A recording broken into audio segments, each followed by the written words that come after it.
everyone, I'm Jocelyn, and I am grateful you're here. You're listening to the Starting with Gratitude podcast. This is a safe space intended to host meaningful conversations exploring all topics of the human experience. Every conversation starts with gratitude and remains rooted in gratitude. After you listen, make sure to join the community by subscribing and sharing. I am so happy you have joined us. Hello, Laura. Hi. How is your spirit doing in this moment? I'm doing really good right now. I'm feeling really grounded today. Mm-hmm. It's always an awesome way to start the day. Definitely. Do you feel like something contributed to you feeling grounded this morning? Well, I feel that so much of the work that the collective has been doing over the past, really, there's been huge shifts over the last 3 years. Mm-hmm. I feel the puzzle pieces are coming together. Mm-hmm. And I'm so sensitive to energy. It's like, so I feel the collective energy, but then also in my own life, I feel this safety and security that I've never really felt before. Mm-hmm. So I'm enjoying this moment. Yeah, that sounds beautiful. And I'm excited to touch on that and expand on that and everything we're going to get into in this conversation. And before we completely dive in, I'm going to ask you to share with us what your expression of gratitude is. Yes. So I've got a list here. So the first thing that I wrote down today was, and it kind of is in alignment with what we were just discussing of how I feel right now. The growing ability to see adversity as a gift and the desire and strength to take on challenges. I'm feeling that coming in for myself. I'm seeing that in other people. And I'm so grateful for it because I feel that that's what's bringing this kind of sense of security and safety that's really grounding here right now in the collective consciousness and all of our realities. So that's definitely the first thing. The second thing I'm grateful for right now is learning how to open up and receive. And I've been feeling that more so than ever. Mm-hmm. And I'm also noticing that with others, and I'm seeing how people are coming together. And then there's beautiful connections, like just being here today with you. Mm-hmm. And it's like, as all of us open up our hearts and allow ourselves to receive, then we have soul family coming together. We have people with similar missions coming together. And then we get to see these awesome creations here in the world. Mm-hmm. So that's my second thing. And then I put down a third that I'm grateful for. And again, it's that inner security and falling in love with the concept of trusting the unknown. It's really making life exciting right now. Yeah, I resonate so much with every single expression of gratitude that you expressed. And just in your expression of gratitude alone, it shows me that you really are, I mean, obviously, because of everything that you share on your page, it's very apparent, but you are very in tune with the divine masculine and feminine energies, because I can see those energies show up in their roles in each of these things, like trusting the unknown and having the strength to take on challenges. And I just want to express my gratitude for my alignment with you, because I stumbled upon one of your posts at a time where I really needed it. Last year was really awakening in the terms of like my own twin flame journey. Yes. That I'm still, it's like still unfolding. And I don't know, like that whole journey was just really awakening. And the post that I'm referring to is, I'm going to pull it up here. When the masculine is healing, he stops living in the past. When the feminine is healing, she stops living in the future. And when they do that, they meet together in the present moment. And when I read that, I was like, oh my goodness, who is this human? Let me go see more of their content, and everything that you share with us regarding divine masculine and feminine energies, as well as wounded, masculine and feminine energies, is really awakening and really resourceful. So I just want to thank you for sharing your gifts with us. And again, I'm just excited to get into this conversation. Well, I am so grateful that the messages are resonating. It's so exciting for me to be able to tap into these energies and then put these messages out there, which are really reflections from my own journey, from what's happening within me and outside of me. And the fact that so many people resonate with these messages, every day, I'm just filled with gratitude and awe, really, because I've been at this for a while, but it's still really amazing. And you telling me that this personally resonates with you, that's what really fills me up when I hear people tell me that. Like, whoa, this just really clicked and it came at the right time. And I'm like, this is amazing. Yeah, yeah. And before we really dive into, expanding on these divine or wounded masculine and feminine energies, I want, the community of listeners and viewers to kind of get to know Laura a bit more, and how you kind of opened up your channel to be able to receive specifically these kinds of messages revolving these energies. So how was that journey for you in aligning specifically with this niche? Yeah, so it's been a long, long journey.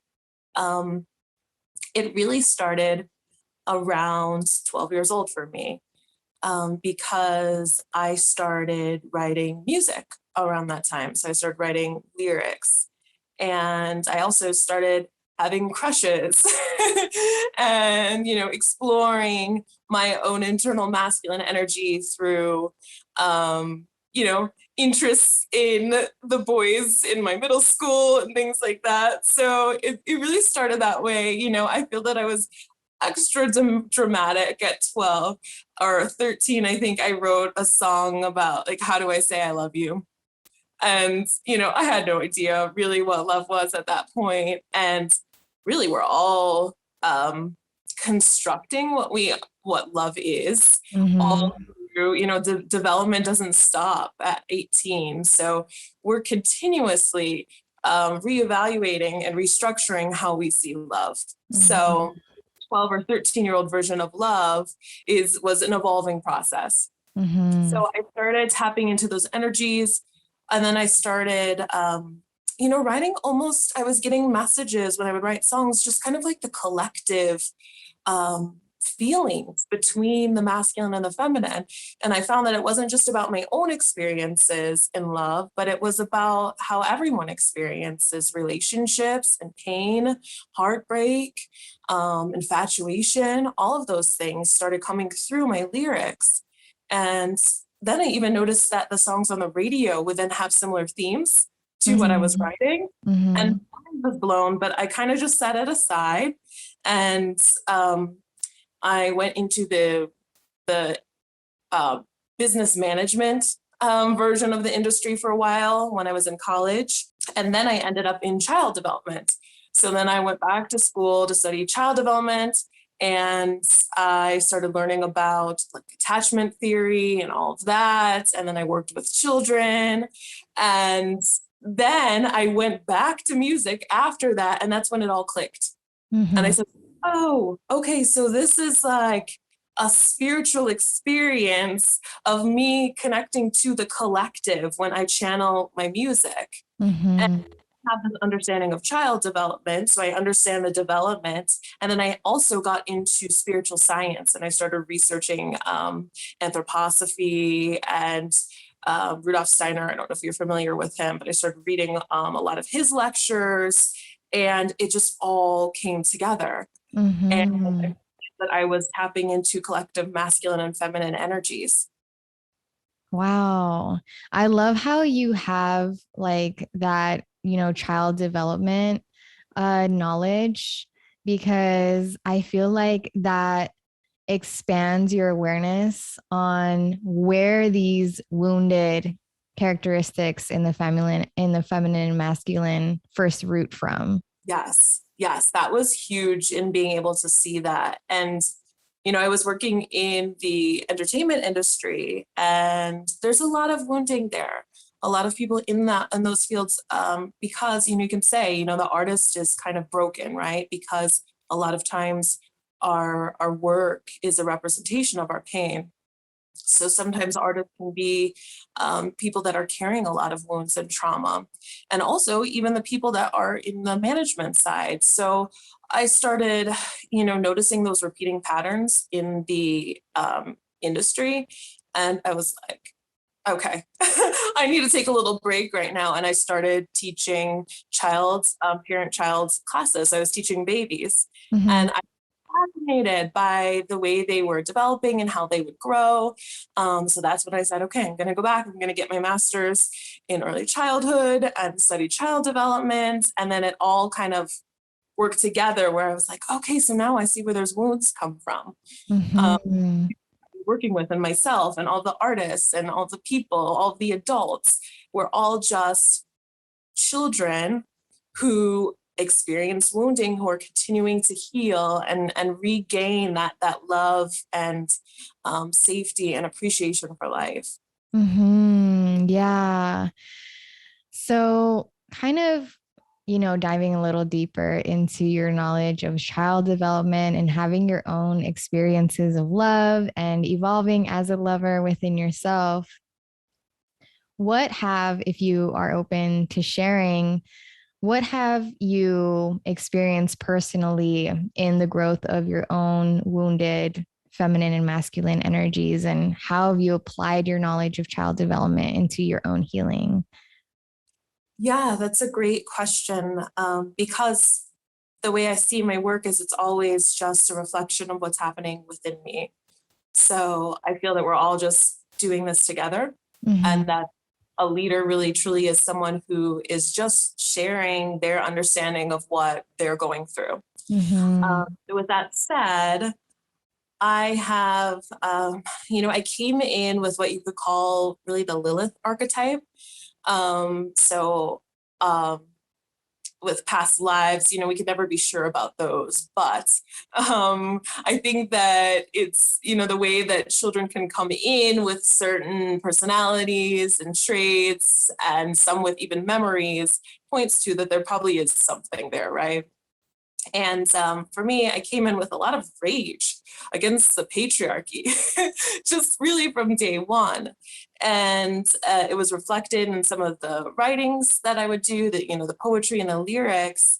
And I also then struggled with this codependency, because I feel that the codependency is what created the toxic patriarchy. Because if our masculine energy is not strong, then we create these codependent systems and structures. And then when you give all your power away to external sources, then you start building, distorted systems that can take advantage of people. But it's really all about us collectively creating it. And I saw that within myself. I saw that rage and that anger that I came in with, whatever happened to me in my past lives, was a representation of my, wounded inner masculine that needed healing. And my father also was an artist. So he wrote poetry, he sang, he painted. He was very in touch with the other side, just constantly downloading spiritual wisdom. But he was really broken by the system. He was a Vietnam vet. He was thrown into, war at, I think he was 19 when he went over. He lived in poverty, and it was a struggle for him to just survive. And that, that beautiful light that he had, and that all those creative abilities had to be set to the side so that he could, you know make money and function. So he had to just get a job. And he passed away when I was 18 years old. And it wasn't until later that I started finding some of his things. And I found a duffel bag of just like receipts and papers. He was a supervisor, and it had poems all on the back. So he was Oh. constantly at work, just Mm-hmm. writing poetry. Um, and I saw that, that's, our parents and any sort of adult figure in our life tends to be the people who frame those internal archetypes that we have. So I really identified with that. And I saw kind of this wounded poet archetype inside of me. And that was my masculine, who was kind of angry at the fact that you have to make a living, but also, the kind of in the struggle between like, how do I survive? And then how do I honor my spiritual gifts and my artistic abilities? So that was kind of my first realization of my inner masculine archetype. And since then, it's been a process of figuring out how to heal that inner wound and strengthen my masculine so that he can incorporate his feminine, which I see as the art, the poetry, the spiritual gifts, Mm-hmm. and still be able to function in the physical world. Mm-hmm. Wow. Thank you for sharing all of that. And I can, again, honestly relate so much to what you said. And I feel like the same, like a lot of my awakening within my own, you know, acknowledgement of the wounded masculine and feminine has been in observing, the experience of my mother and my father. And there's a post here that I want to expand on where you're talking about clearing the wounded father archetype. And what you wrote down reminded me of my father, and you wrote it so well. So it says a big part of the ascension process that humanity is currently going through requires the healing of wounded father. He is the endurer who puts his needs last for his children. And when I read that, I was like, wow, like even in, my mother, thinking about how she also puts her own needs last for her children or for others. His sacral chakra is depleted from sexual creative repression. Same thing, when our fathers are so in tune with spirit, my father was as well. And they have to repress that because of the society, the system that we live in that really is oppressive. His solar plexus is weak, often due to distorted, controlling feminine energies in his field. He no longer believes in his ability to be a leader in his family, community, or his own life. And I feel like so many of us can see that in the masculines in our lives and within ourselves too, when we notice that, divine masculines or wounded masculines just no longer feel capable or worthy of really taking on this leadership role and really believing that they're powerful enough to protect, to provide, to really live in their truths. The masculine collective and our masculine energy is working hard to clear this archetype. Many are ending or have ended relationships with covert narcissists who are draining their energy and subconsciously blocking their purpose. Some are finding their voice for the first time, setting boundaries, and gaining the courage to defend their beliefs. There's a lot of fear around hurting others as the guilt, shame from the dark mother is still present. Remember, you can do no wrong when you act from a place of integrity, follow your heart, and honor your truth. All of that was just so beautifully said. And as I mentioned, like it reminded me of my father too. And just even in observing, the kinds of partnerships that I've attracted in the past. So thank you for sharing all of that. And I'm sure so many can relate to that as well. And I really do. I've been doing a lot of studying of just, when you are healing your own inner feminine and masculine, and when you are breaking these generational cycles and patterns that come with, these destructive habits and patterns, a lot of it really comes in just observing and healing your relationship with your parents. Yes, yes, that's huge. And I'm amazed because the way this conversation has progressed. where I don't always go into my father's life and then that archetype. And then that led to you bringing up that quote that you had pulled from my Instagram. So it's amazing how this is all aligning. And it's so true that it's, you know, that relationship, that initial relationship between our caregivers is such a huge imprint, right, within ourselves of how our masculine and feminine energies within interact. And then what that does is then that pulls in relationship cycles through our entire life that mirror that. And it's really just an imprint inside of ourselves. So people always say, okay, well, you're bringing in your father, or you're dating your mother or something like that. But it's because it's in you. It's inside of you. It's a blueprint that you've created. So my work is all about helping people to reprogram those blueprints so that they can raise to a more conscious level. So then they bring in relationships that reflect that back. And then at the same time, what that does is then it allows you to step into your purpose, and it releases, you know, that grip around the sacral chakra that doesn't allow the creative energies to flow. And it really allows you to be authentic and step into your truth. Yeah. As I've, mentioned about the twin flame experience that I had last year, which prior to that, I had heard of that, but I never really completely looked into it until I felt called with this relationship that I experienced.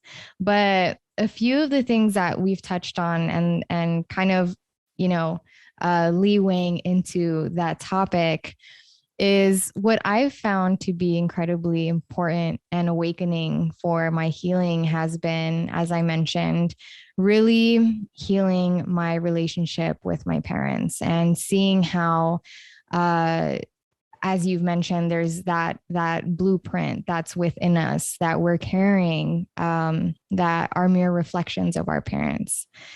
And two is the awakening of mere reflections in general, like observing your relationships with others and how they are mirroring aspects of yourself. There's so much awakening and healing accessible to you there when you take on that perspective and observe your relationships from that viewpoint. And three, I think something that people are still kind of wrapping their heads around, is the fact that we all have feminine and masculine energies within us. I feel like, we've been programmed to believe that, women and men, like we only have feminine energy, they only have masculine energy. But it's so important to acknowledge that we have both of them within us. And a lot of this reprogramming and healing of the collective takes place when we turn inward first. And I think that that was the biggest like aha moment for me when I started getting kind of sucked into this twin flame journey, which I think a lot of people experience when they first get into that and start learning about that and start thinking that they're in that journey. So, kind of getting into that, what are your thoughts, first and foremost, on the twin flame journey? Because there's a lot of, I feel, controversy on whether that's even a thing. So, what are your thoughts? Yes. So I love everything that you brought up about your own journey and the progression that you went through, because I feel that that resonates for so many people. And, I still, when I post my post, I put the tag Twin Flame Journey under there because I know that this resonates with those that are on this journey. And the way that I see this, and, a lot of my work is based off of Jungian psychology. So the anima and the animus, the inner masculine and feminine. But I also merge that with the twin flame journey because I understand that what happens as we are on this ascension journey, we move out of those karmic relationships. So these people that come into our life to help us to form our ego identity, because we need attachment when we come here. That's part of child development. You have to attach And some of us attach securely, some of us don't. There's different types of attachment styles. And if you're familiar with psychology, there's, a lot of research on that. But what happens is we attach to people, and these are the karmic people in our lives. And as we continue to ascend and we get more into our soul presence, we begin to bring in people that resonate more with our frequency instead of our karmic loops or karmic debts, so to speak.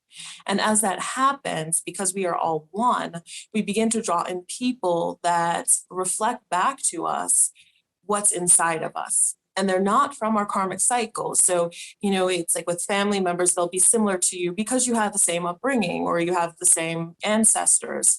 But then you start bringing in people that are outside of your karmic cycles and your ancestral loops that then reflect back to you these same cycles, but in different ways, because they've had different karmic people and different ego conditioning.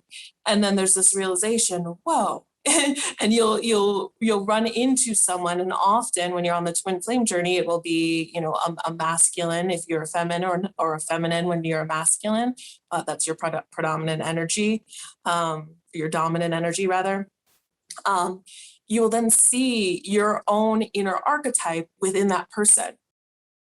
And it causes a whole number of reactions for people. And that's where we see that twin flame journey. And that's how people explain it. The runner, the chaser, the, all of the emotions that come up, all of the need to look at the shadow work and to start reflecting on yourself. But truly, this person is just a catalyst for you to go back into your inner world and start to dissect and make sense of all of the relationships that you've had in your life.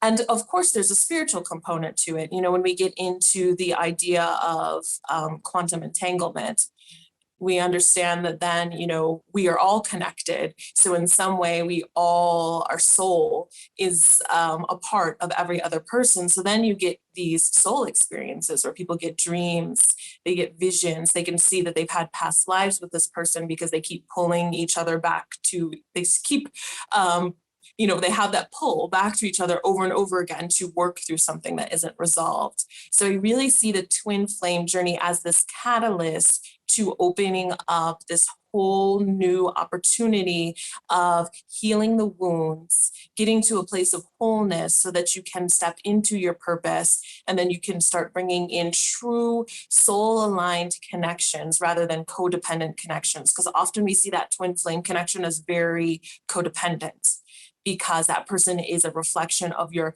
masculine energy or your feminine energy, and you still feel that you're not complete in yourself and that you need this external person to be the savior, right, to complete you. And we see that, in romance movies and novels and everything, you complete me, right? But we're complete in ourselves. We don't need an external person to complete us. So I feel that that's really what the twin flame journey is here to remind us of. And when we step into that and we do that work, the rewards are amazing.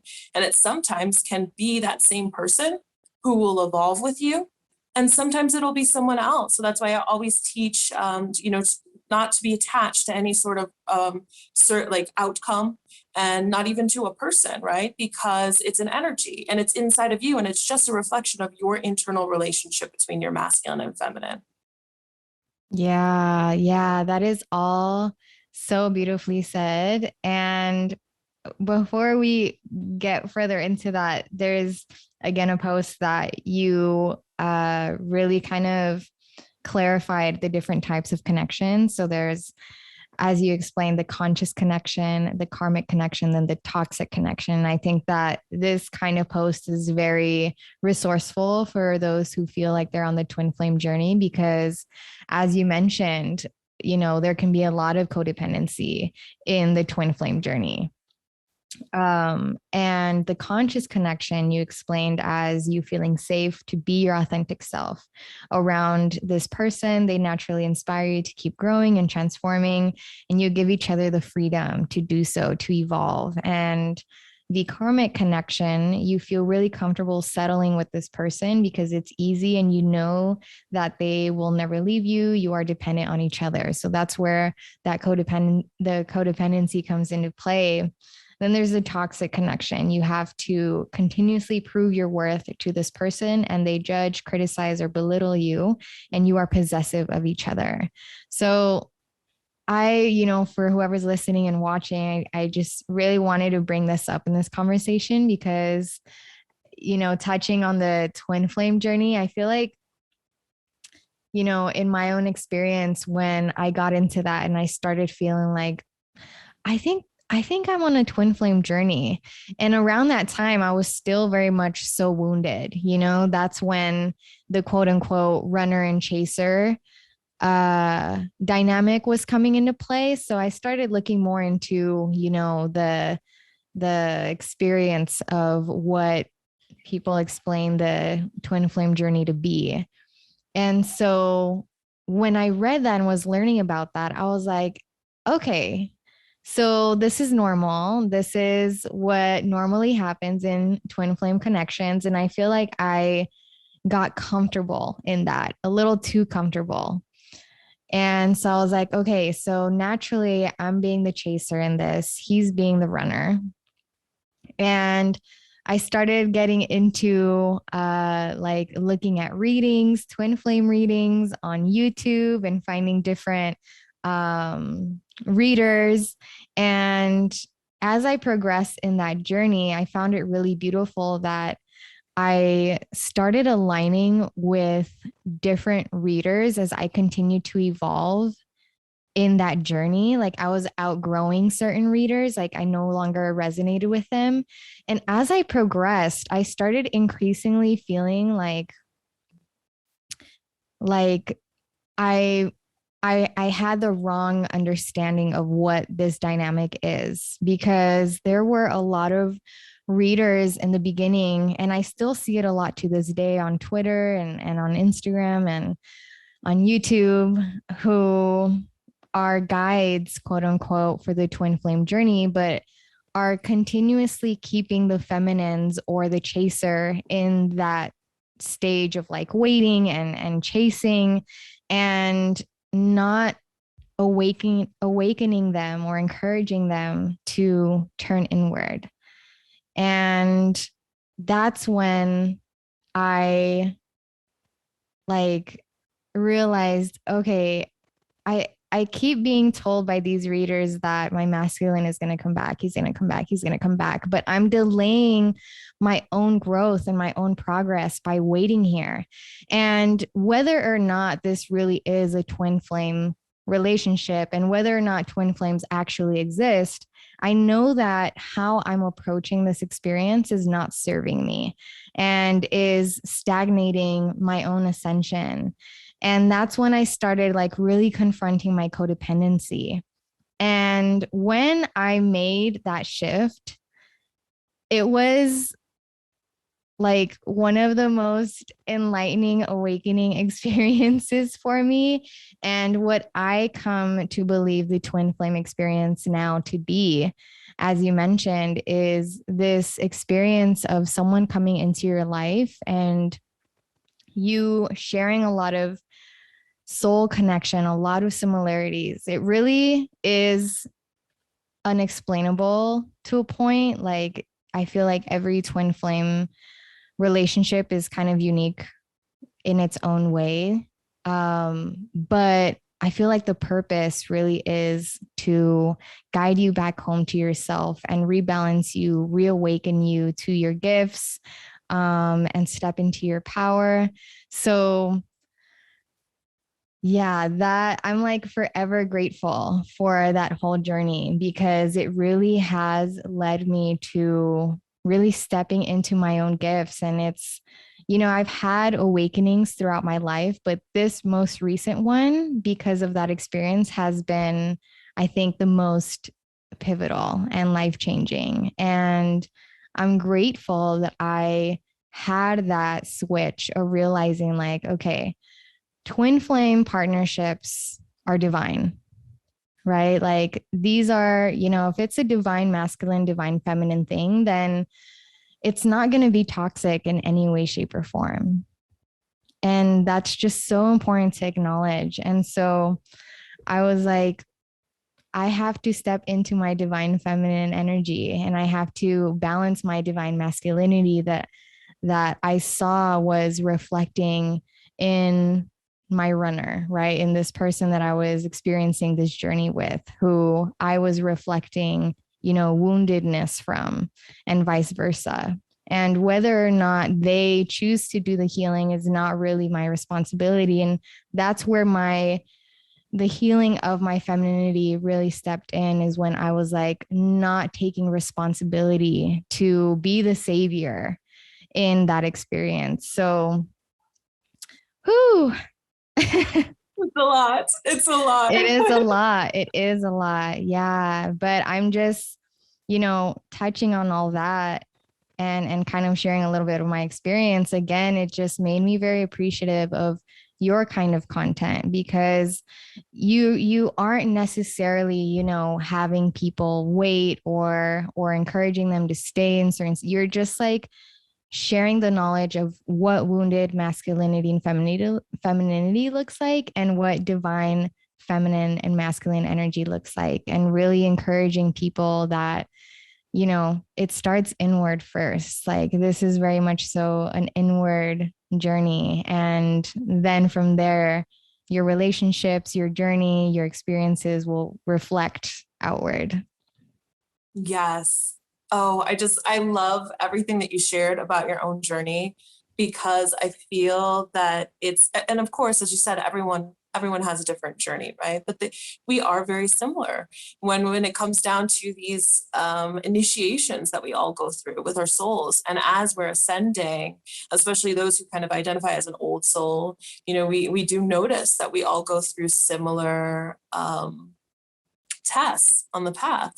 And also at the same time, which is so amazing, we have these collectives, these soul groups. And I feel that so many people who identify as, being a feminine energy, that's their main energy, and they feel that they've been on this twin flame journey, are going through exactly what you spoke about here and you described so beautifully, this process of kind of going down that twin flame rabbit hole and doing these readings. So then you're giving your power away to these people who are telling you when this external person outside of you is going to come back, who really, Mm-hmm. when we look at the anima and the animus, if you go back to Jungian psychology, that they exist in the shadow. So I really feel that the twin flame journey often is a representation of our shadow version of our masculine or inner masculine or inner feminine. And we draw in someone that then represents that shadow aspect that we haven't incorporated of our Mm-hmm. masculine or feminine archetype. So that person is a great gift, because it's a catalyst for you to start doing your own shadow work at this deeper level, because you can't really see it until you have this mirror in front of you. And then what happens is you begin to realize that, giving away your power to a reader or to an external source, that's still causing the wounding, especially for the feminine. That's really the feminine's journey, to see that this whole time it's her who's running from herself. Mm. With external masculine running from her, it's her running from, embracing herself fully. And once you see that, you begin empowering yourself, and you see that this person is just a reflection of you, and you are not tied to them. They don't have ownership over you. And it really, is a reflection, because a big part of my work is looking at the collective energies also in humanity and on the world stage. And I see how the relationships are a representation of how we're playing out the balance of the masculine and the feminine in our communities, in our institutions, in countries, in between countries, like, because there's some countries that are more feminine energy countries, and some are more masculine. So it's everywhere, right? And it's playing out constantly, and we're creating it because we're sending out those frequencies of the imbalance within ourselves. And then that's playing out on the world stage. That's playing out in our relationships and our families. So when you see it that way, you can kind of then release that attachment to the person, and you see the bigger picture, and you understand that this is just that we are writing the story. we're in control of the story. And then if we can take back our power and we can balance out our energies, we can then release anyone who is choosing not to do the same, and then call in new connections and relationships and opportunities. And it's really about releasing that codependency, like you were saying. That's a big piece of this, because so many of us really, relationships have, up until this point, have been very codependent. The whole concept of marriage is codependent structure. And we are moving towards interdependence now in the new age, in the age of Aquarius. We haven't really seen interdependent connections yet. Again, because marriage is all based off of that. And that's kind of like what everyone's working towards, right? Even if they don't say that, they're working towards a long-term commitment, but it's often a codependent connection. And so with this twin flame journey, I feel that many of the people, the souls that are on this journey, are the leaders, because they are seeing the codependency at its worst, right? I feel like the twin flame journey is is the very worst of the codependency, because you will be obsessively watching readings and all these things, and all of these parts of you that you didn't even know you had. Like, how can I feel this way? I didn't even know. And I feel like it's so many people that are so conscious and aware and never really have dealt with an issue like this before. Like, these are usually resilient people that get into this journey. These are people that are able to pick up the pieces and rebuild themselves over and over again. And then they kind of just hit this wall with the twin flame journey. It's like, whoa, I've never been able to get past, like I've been able to get past all the traumas in my life, all the wounding. And this is just the one thing that I can't move past. And because we have not seen interdependent connections. So these people are leaders. These are the people that are rewriting the whole code between the masculine and the feminine. And that's why it's so hard. That's why this journey is so hard. And, once you get past that bump and especially it's, specifically for the feminines, really, because they're really leading the way in the emotional reflection and the self-reflection and all of that. When you really get to that point where you say, okay, no more of giving myself away, and that you as a feminine start reprogramming your inner masculine so that he's sovereign, and so that he supports your inner feminine in a sovereign way, not in a codependent, possessive, ownership, narcissist way, right? Then we then offer that to the entire collective, because then masculine energies that are ready to step into that conscious role as a conscious leader, a true divine masculine, not what we saw, not the old coding, not the old masculine archetype. I tend to talk about the old masculine archetype and the old feminine archetype and how we're elevating those. So when the feminine says no more, and I'm creating a strong, healthy, interdependent masculine who consciously supports my feminine energy, then you start pulling in those people, and then people are then rise to the occasion, right? And other souls feel that call. So the feminine has a major role, because she's the one, rewriting the coding. And masculines do that too, right? Because everyone has an inner feminine. But definitely, those that are on the twin flame journey and identify as a feminine, they're really leading the way here. And then we see the masculines lead the way in the physical, which is a beautiful thing. Yeah, everything that you said is so resourceful. Thank you for sharing all of that. And I do completely agree with you when you touched on how you realize that this is not just like an individual thing. When you really step back and you observe your surroundings, you observe your communities, your country, the world, you start seeing these themes playing out in the collective. Because when I was going through that experience, one, little example of this is when I started realizing, started observing my masculine and what he was going through, what he's struggling with. And then I started realizing everything that's going on in this country, in the US, and seeing how there's this a lot of toxic masculinity that I feel is being dismantled at this time, and really throughout the world, but I'm going to speak specifically on this country. And how, a lot of, in my opinion, the healing of toxic masculinity is in the balancing of the femininity within the masculines, and the masculines allowing themselves to feel into their femininity. And so when I had that realization, when I started seeing how, after I went through my own twin flame journey and evolved through that and started seeing others going through that, it's like I just started awakening to all these like cycles that are coming into play, and the balancing of the collective that's coming into play at this time. And I really feel, and I know that so many of us who are, sharing our gifts with the world and are really in tune with spirit and are really, holding space for this work, are acknowledging that we're really living through a really special time right now. Like, a lot of what's going on in the world really is assessing us in our awakening in so many different ways. Absolutely. Absolutely. And that always, brings it back to what is a conscious leader. A conscious leader is someone who's doing that internal work. Of course, they'll show up in a physical way, right? That's masculine energy. You're going to show up in some way. You're going to have some sort of business or, healing service, or you're going to, do something, be a public speaker or a politician, whatever, to, shape the external reality. But a conscious leader is someone who's doing the cleanup inside of themselves first.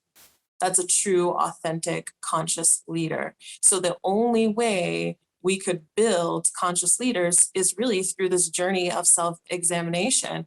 And the universe, for some reason, designed it so that you would pull in catalysts that would drive you mad, right? And have you reflect on everything that you need to clear, all your own wounding.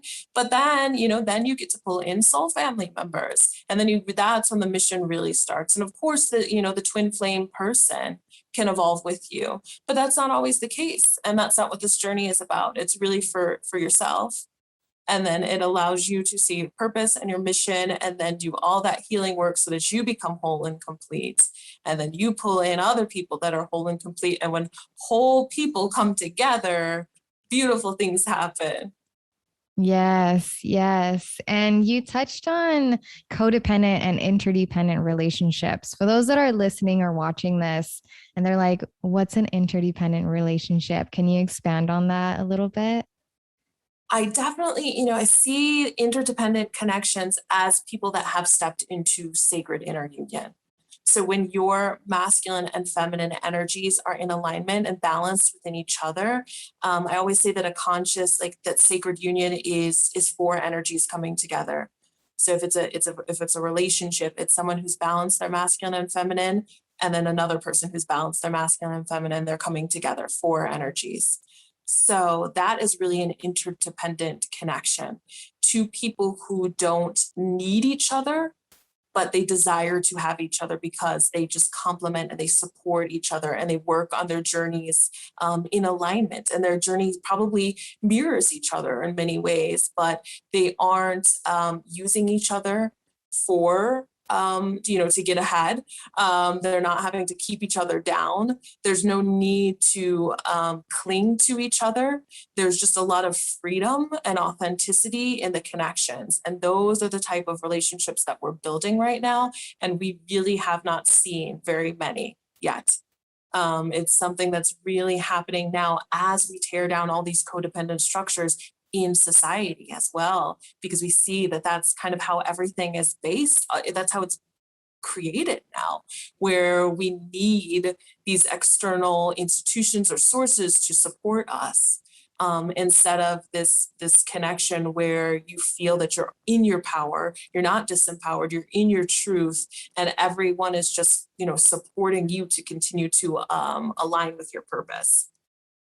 Yes, yes. A lot of breaking down to get to the breakthrough is taking place at this time. And Absolutely. perhaps we, should have touched on this in the beginning, but very briefly, to touch on what healthy masculine energy and healthy feminine energy looks like. three major signs that you touched on here for the healthy masculine energy, which I love, are when the actions match the words. And I think that's a really, really big one. When masculine isn't afraid to examine and learn from their mistakes, and which is a lot of just taking accountability for self. And when the masculine has the strength to face, heal, and bring an end to repeating patterns caused by the wounds of our fathers. Yes. What would you say are some of the, healthy signs of feminine energy? Yeah, so with the feminine energy, well, first, because it's all about the balance, a healthy feminine energy has a healthy inner masculine who has all of those qualities, right? And when the masculine has all of those qualities, it creates this level of safety and security that allows the feminine to be expressed in her authenticity and to be open. And so that's one major sign of healthy feminine energy, is being open. And when I spoke about my three meditations of gratitude, right, that were coming up for me this morning, the openness is huge.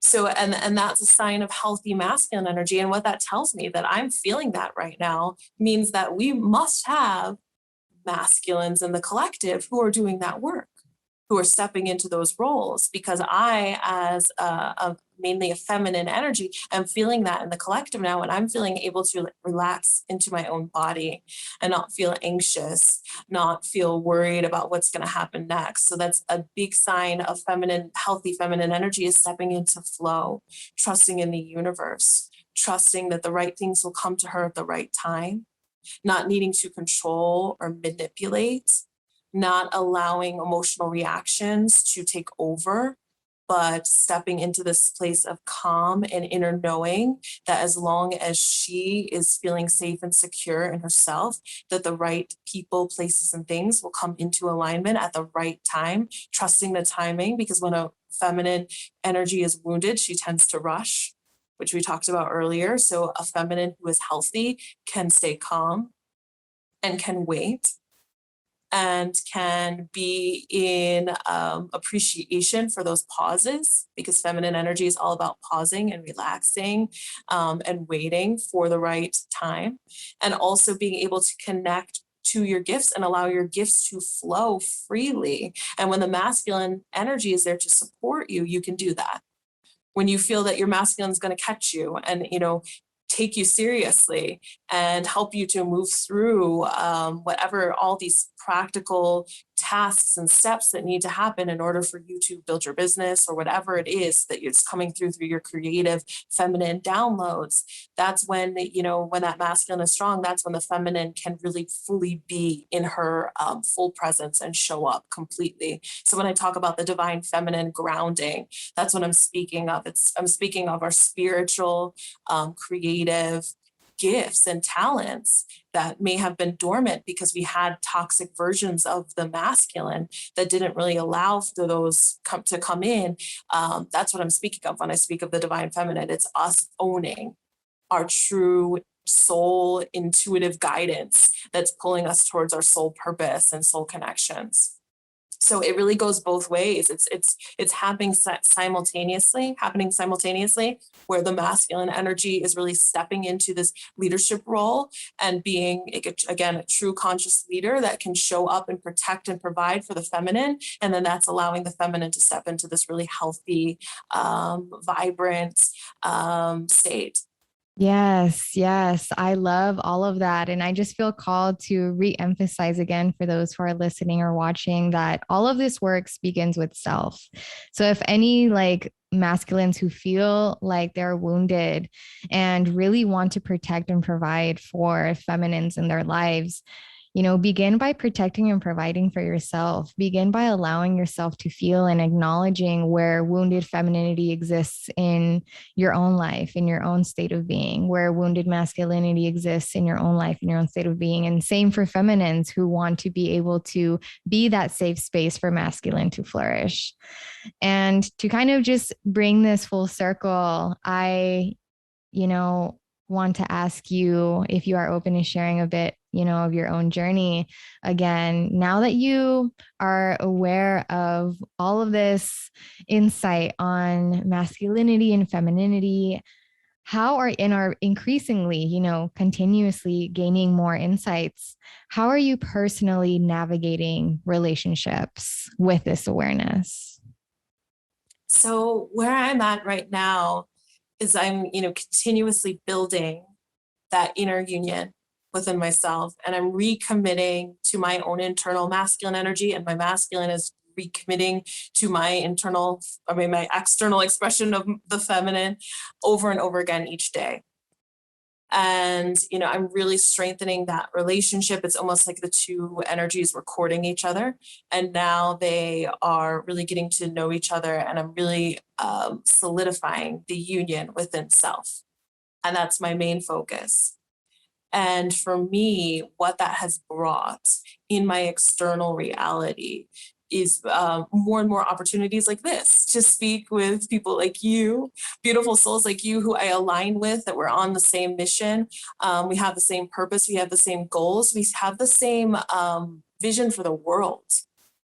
That's what's really been happening. And it's been so beautiful. And I feel so grateful, because it almost feels like every morning, or every week I have new people come in, and it's such a gift, and it's so fulfilling. And it's just a reflection, like I said, of those interdependent connections, because as other people are doing this healing work and are stepping into union with themselves, then we can get to this point where we release any of these codependent, narcissistic relationships, and we release the karmic connections, and we start pulling in our soul family. So I'm at a place where I am just constantly running into soul family, and it feels amazing. And it feels like we really can actually build heaven on earth here now, because we've cleaned up all of the gunk that was keeping us from seeing our worth and stepping into our truth. Yeah, beautifully said. And that was a great reflection to what I just touched on right prior to that, is the importance of doing that, work within yourself first and foremost, and then allowing your external environment to reflect that internal work that you are doing. And this, I honestly could speak to you all day on this. And I feel like we had just a really beautiful conversation, and we touched on so much. And I'm so grateful for your work and for your commitment to self. And I just think it's so important for me to always be acknowledging when others are doing the self work and congratulating them on it, because I know personally just how much work that is. And on top of that, to be sharing your gifts with others. And so thank you so much for all the self work you're doing and all the work that you're sharing with the world. I honestly feel it's so important and needed at this time, specifically, this knowledge, this awakening on masculinity and femininity. And it's so helpful and resourceful for that inner healing, that self healing. So thank you so much, Laura. Thank you, Jocelyn. This has been amazing. I'm so grateful for you. I feel exactly the same way. And it's such a great example of how we've all strengthened our masculine energies, because you and I both here, you've created this beautiful space to speak to people and allow that feminine energy to flow, the reflection, the gifts, the light, the connection to spirit. And you've created the safe container with your masculine energy, this very structured and beautiful space. And I'm just filled, my heart is bursting because I love it, and I feel like, for me, who came in like with kind of like a very angsty, feminine energy that just didn't feel safe to be expressed and was constantly kind of at conflict with the patriarchy because it didn't feel I had a safe place to be, to show myself fully. I feel that I can now, and it's with men and women again. And it's not about gender. We all have masculine and feminine in us. So I am so grateful for you, and I am so grateful for this beautiful conversation. Thank you. Thank you for that affirmation I receive. And before we go, is there anything that you feel called to share? If not, no worries at all. I just want to make sure that I'm holding that space. I guess, the one thing I do want to share, because I'm feeling that with the collective right now, is the rise of the masculine. I feel that's so important right now because I feel that we've really strengthened the divine feminine is really grounding in so many people right now. And I see it and I feel it and I see it in sessions and I see it showing up and I feel now. And this kind of aligns with the last video I put out about the hero's journey. The masculine is rising, the masculine within all of us. So I guess I just want to just put that out there and send out that encouragement to all of our masculine energies so that we can, begin to build these businesses and like conscious families, conscious businesses, conscious systems and structures, and so that we can see some real awakened masculine leaders rise. And I'm rooting for our masculine energy right now. I just feel the divine feminine really just cheering the masculine on.